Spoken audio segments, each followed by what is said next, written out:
I tell you what, I'm not having a great day. There's a lot going on right now, and it has to do with troubleshooting tech. And troubleshooting tech is really the bane of my existing. As a matter of fact, my day is so shitty right now that this is actually my second attempt in recording this video because the first attempt I recorded all audio and I forgot to press the record button on my freaking camera. So way to go, I'm a total dipshit. Thank you so much for joining in. My name is Ronnie. Welcome to News with Sonics, where we discuss comics, movies, games, and more. And here's an interesting article instead of news that I actually came across that I thought was really, really cool. And it's that Marvel is releasing a docuseries that's coming up on Disney Plus, and that is going to be focusing on Marvel 616. And if you guys don't know already, I happen to be a fan of Marvel 616 Earth canon because my favorite superheroes, especially Spider-Man, resides in that universe. So I'm pretty excited because one, docuseries tend to have like this charm to them. They always provide like the greatest amounts of information. It is a great source of information if you want to learn just about anything in the world, whether it be history, figures from like history, actors, whatever. This is just it. This is the right way to go. And I like how this one focuses on Kamala Khan, and I'll get to that in a second. But first, let's go ahead and address the article here that is on superhero hype. So Disney Plus previews Marvel 616 docuseries with new sneak peeks. Later this year, Marvel will explore the impact its characters have had on both longtime readers and pop culture at large with Marvel 616. A new docuseries premiering on Disney Plus. The show will include conversations with several major players in the comic industry who talk about the roles they played in shaping Marvel's current status quo. Disney Plus has also enlisted some recognizable faces to conduct these interviews. Now, Marvel is offering an early look at the series with sneak peeks at the second and fourth episodes. Jillian Jacobs, Community, and Love helmed episode 2, Higher, Further, Faster. As the title implies, the installment spotlights Captain Marvel and how she resonated with a specific corner of Marvel fandom. The episode features an interview with editor Sarah Amanat, who explains that a discussion with her former boss about her Muslim upbringing eventually led to the creation of Kamala Khan, Miss Marvel, the first Muslim character to headline a Marvel comic book. Another one of Kamala's creators, G. Willow Wilson, who also appears to talk about the character. Meanwhile, the fourth episode of Marvel 616 comes from director Paul Scheer, who learns more about forgotten characters. That includes Dr. Druid, Wizard, and Typeface. Additionally, the episode features a conversation with Reginald Hudlin about his game-changing run on Black Panther. Marvel 616 is still without an official release date on Disney Plus. However, we expect more details to arrive at San Diego Comic-Con at Home gets underway this week. You can check out both clips from the series below and then you can share your thoughts down in the comment section. So that applies to this video if you're watching now. So if you guys don't know already, Comic-Con is happening at Home, so it's going to be brought to you at home. And this is actually going to be a very special year for me as I've never attended a Comic-Con convention in my entire life. I've always wanted to go, but it's very expensive, and I hope to go someday soon. But obviously, that's not going to happen this year because of the whole virus situation. So we're going to be experiencing Comic-Con at home virtually. So it's going to make me feel a little bit that much more special. So let's go ahead and check out this sneak peek, and then I'll get into the character of Kamala Khan afterwards. Saw this really great spike in excitement and love and passion with Captain Marvel. And it really sort of inspired us to do more because we knew there's a fan community out there that's activated. We can create more content for them. You know, Captain Marvel was sort of that signpost of change. If you guys don't know already, Captain Marvel is influenced by... We were talking a lot about my childhood. Not Captain Marvel, Miss Marvel. Talking about sort of the experiences is inspired by Captain Marvel. Prom in like a piece of cloth I had wrapped around myself because I couldn't find any clothing that was appropriate for a young Muslim woman to wear to prom. Prom, which by the way I went by myself because I was not allowed to date. And running, like doing track while I was fasting, and just he was just really interested in like the fact that like I lived such a distinct experience that not many people really talked about. And he walked in and he's like, you know, I was really thinking a lot about, you know, your stories, and, you know, it would be great if we had like a character that was based on, you know, on you, based on like the young Sunnas of the world. And I was like, are we allowed to do this? Like, this is the concept. I didn't think anyone would be interested. If you haven't had the chance, read some he was Miss like, Marvel "Let's do comics. it." They're really, really fun.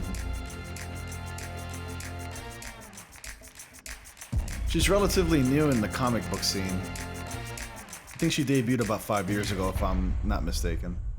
We went straight into pitch mode, and the first person that I thought of was G. Willow Wilson, who was a comic book writer and a novelist and a Muslim.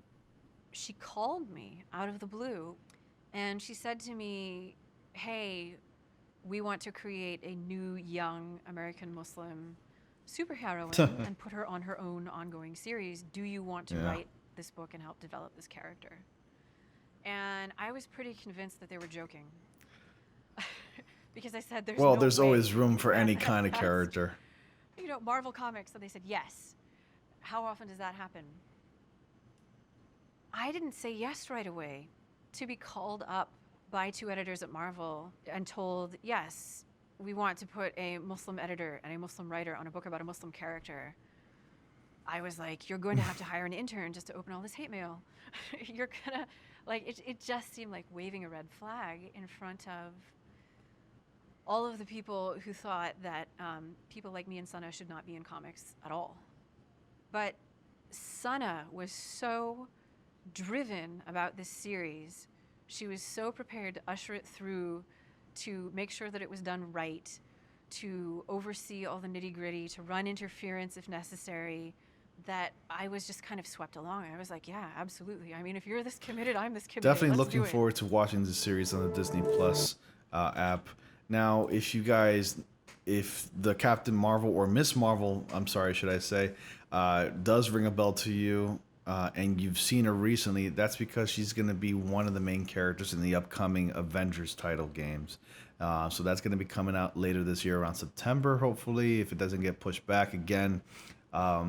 But Miss Marvel has been getting a lot of attention lately due to the fact that she's going to be a prevalent character in the Avengers series, if not one of the playable main characters in the Avengers series. And she's only recently debuted, like about 5 years ago, so I can see her actually making an appearance in the MCU quite some time soon, which actually is happening. There is going to be a Miss Marvel TV show on Disney Plus within a few years, actually. So the fact that I say I can see it happening, I'm sorry, I stand corrected. It is happening. But yeah, Captain Marvel is a pretty cool character. If you don't know what her power set is, she can basically make any shape of her, create any kind of shape with her body. She's pretty elastic. She can even stretch out and grow and expand.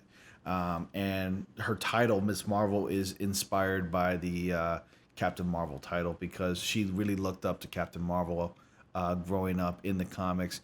And about this, I was actually surprised and shocked to learn that people like G. Willow Wilson felt that this character wouldn't pass as a superhero because of the kind of people they are. And when I say it like that, I mean their culture, because they're Muslim. There's always room for any kind of character in the Marvel universe, whether they be Black, Latino, Muslim, Afghani, Indian, what have you. There's always room for more superheroes. All kinds of superheroes are welcome. But there's a fine line to be drawn when like something as forced as, let's say, Marvel characters that are like based on SJW, such as Save Space and Snowflake and whatnot. I've never addressed that on my channel because I didn't think it was worth my time. But when characters like that are created, you can tell that it's forced. But when characters such as Miss Marvel is created, it doesn't really come across as forced. It comes across as genuine and actually adding a little bit of variety to the existing canon of Marvel characters. So I think this is great. I actually cannot wait to watch this docuseries. I'm actually pretty excited. And you should be too if you're a fan of comic books and superheroes in general. So definitely give this a check out. I don't know why they only decided to show sneak peeks of episode 2 and episode 4, but maybe there was something to be saved for episode 1. Maybe there were some spoilers in episode 1. Who knows? I guess we'll have to check it out later. But anyways, I just kind of wanted to share because I thought it was really neat and really nice that we're going to be getting a docuseries on the Earth 616 series of comic books, which is my favorite series. Again, like I think I mentioned before, how to remember. This is the second time I'm recording this video, and hopefully this attempt works out great. Today has just been a rough day revolving around technology. I spent nearly an hour trying to fix this headset, and all it took was just a damn paperclip to resolve the issue. I inserted this puppy right inside my little wireless adapter until the light started blinking really quickly, repeatedly, and then all of a sudden, boom, the headsets worked just fine. And also, I had to uninstall and reinstall applications quite a few times before I even got started on this video. So I'm glad I was able to resolve it, and I'm just in time for the live stream tomorrow, which is another topic that I'm going to be addressing on the live stream tomorrow, so check it out. Anyways, guys, that's it for tonight. Thank you all so much for watching. Please be sure to like, comment, subscribe, and click on bell notifications so you all don't miss anything. And as always, I will see you all in the next comic panel.